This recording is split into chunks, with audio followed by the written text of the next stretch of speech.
Welcome to IMI Women's Wing webinar. This is the first session of the eClinic webinar series, and I am Varda Batul, and I will be your host for today.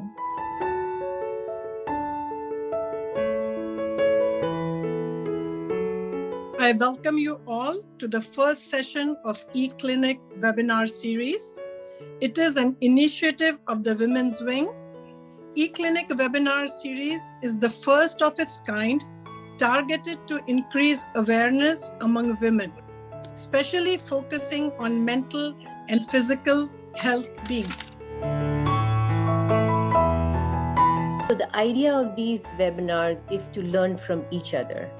And we like to enforce and empower and educate our own communities so they can have good health and they can raise good, healthy families and a healthy community.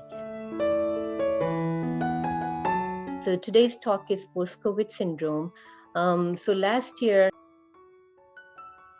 was such a historic year in the history of the world that we lost so many lives, so many scholars, our loved ones, scientists, professors, teachers, doctors, healthcare workers were on the front line.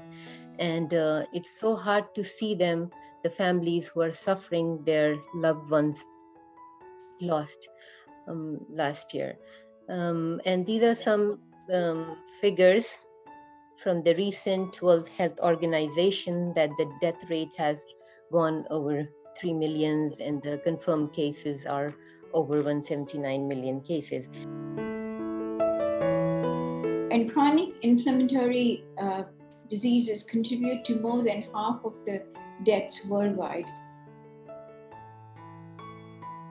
I'd like to first address dietary supplements because a lot of people are talking about should we take vitamins and minerals when either to prevent COVID or post-COVID.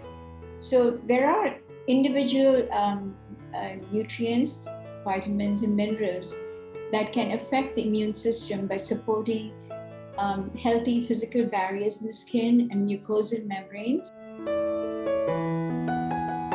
There is actually difficulty in concentrating and thinking, and that may start just a few weeks after the COVID infection, or maybe it is just there when they had COVID and it just continued long term. Poor concentration is very, patients come back, they're saying that they cannot concentrate at work, they feel that they are forgetting things, and they feel that they are not thinking clearly.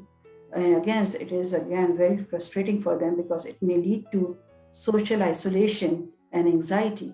I would say some of the patients, they had to take a leave from their work just to cope with these symptoms. In the acute stage of COVID, we have symptoms of cough, congestion, and often some people, not everybody, would get shortness of breath. And they can lead to nasal congestions, and the symptoms can abate over a period of a week, 10 days.